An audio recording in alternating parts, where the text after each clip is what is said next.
the wolves came to eat her. Now they guard her treehouse like a queen. This is the unbelievable true legend of an 85-year-old woman who mastered the wild. The unbelievable true legend of an 85-year-old woman surviving above the wolves.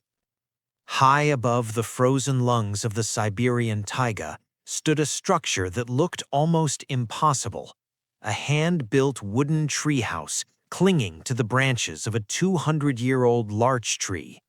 To the locals, it was called the Sky Nest. To passing hunters, it was a myth, but to 85-year-old Yana Morozova, it was home. This is her story, a story of survival, instinct, memory, and a courage so fierce it became legend. The woman who chose the wild. Most people her age lived surrounded by family, medicine cabinets, and warm electric blankets, but Yana, she lived where winter lasted 9 months and temperatures fell to -45 degrees Fahrenheit.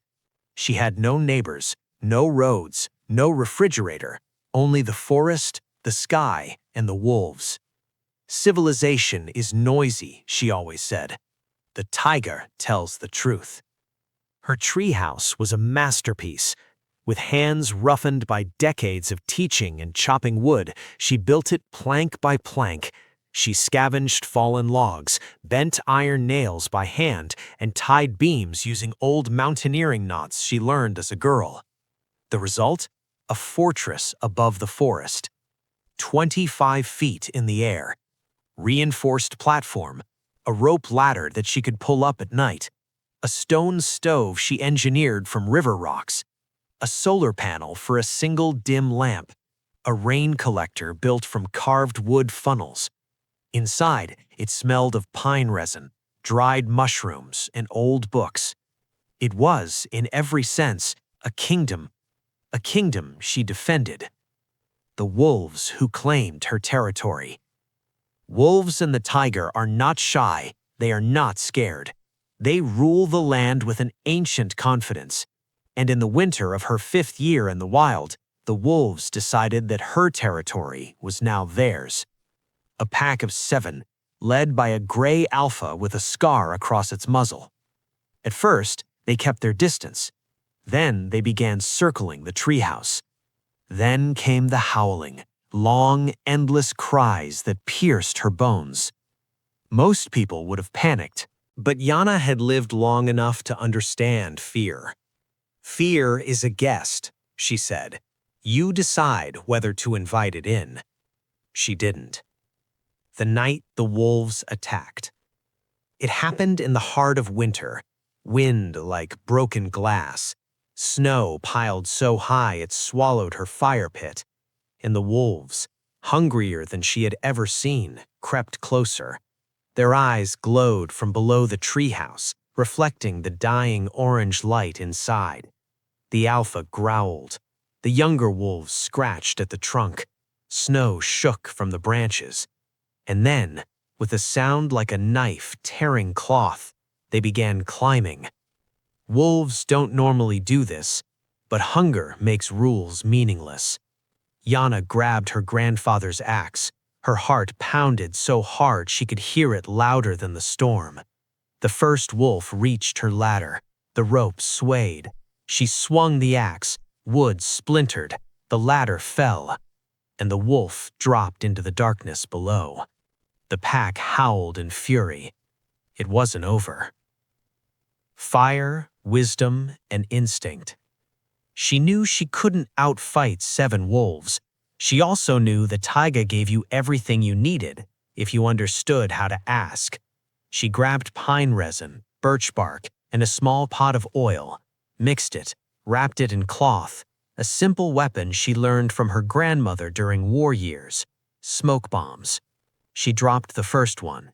A burst of thick gray smoke exploded beneath the treehouse. The wolves retreated, coughing, whining, confused. The alpha didn't move. It stared up at her, challenging. She dropped the second. This time, even the alpha backed away, disappearing into the trees. Then, silence. Cold, deep silence. She won, not by strength, but by understanding the ancient rules of the wilderness. Thriving, not just surviving. Most people think survival means barely holding on. Not Yana. Once spring came, she rebuilt the ladder, improved the walls, and reinforced her treehouse like a general preparing for battle. Her daily life became a symphony of self-reliance. Trapping small game, drying fish by the river, foraging berries and fireweed, growing mushrooms in wooden crates, using birch charcoal for ink to write her journals, melting ice for water, making rope from cedar bark. But what shocked everyone, even experienced trappers, was how healthy she remained. No pharmacy, no hospital, no electricity. Yet at 85, she walked miles every day, climbed trees, chopped wood, and carried logs heavier than her own body weight. Her secret? Use your body or lose it, she said, laughing the same way children laugh at secrets too simple to explain. The return of the wolves. 5 winters passed without another attack, but the taiga never forgets. One late autumn morning, Yana spotted paw prints in the snow, bigger than her hand. A new alpha, a younger pack. She didn't run, she didn't hide, she watched. That night, the wolves didn't attack. They sat at the base of her treehouse quietly, almost respectfully. One young wolf limped forward, its paw swollen, bleeding from a trap it had stepped on.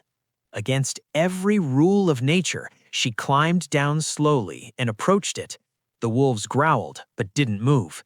She removed the trap with steady hands. The wolf whimpered, staggered, and retreated to the pack.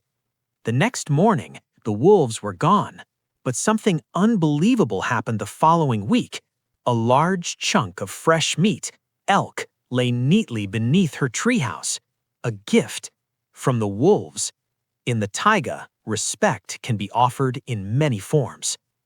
The hunters who tried to force her out. Years later, word spread about an old woman living alone above the forest. A group of poachers tracked the tale, thinking she'd be an easy target, maybe carrying supplies worth stealing. They approached at night, but the forest warned her. Wolves howled, crows screamed, branches snapped far beyond normal. When the men tried to climb the tree, a familiar gray shape emerged from the brush.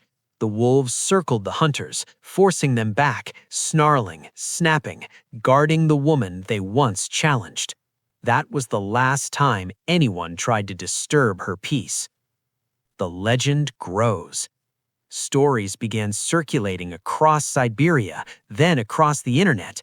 The 85-year-old treehouse guardian, the woman who befriended wolves, the last wild grandmother of the taiga. Journalists tried to find her. Most failed. She avoided them intentionally. She said, "Stories matter more than the storytellers. Let the legend be bigger than me." Why she still lives alone, even now. When asked why she never returned to city life, her answer was simple. People age, the forest does not. She wakes with sunrise, sleeps with sunset, and lives in harmony with the land that once threatened her. Her treehouse, now covered in moss and snow, stands like a monument to human resilience. And the wolves? They still visit, not as enemies, but as guardians. The message to the world. Her story isn't about escaping society. It isn't about danger, wolves, or harsh winters. It's about freedom. It's about choosing the life that feels right, even if nobody understands it. It's about courage that doesn't fade with age. Her message for anyone who hears her story: you are not done until you decide you are done. The world is wild, and so are you. If this story amazed you, make sure to like, share, and subscribe for more unbelievable legends from the wild. Your support helps bring more powerful stories to life.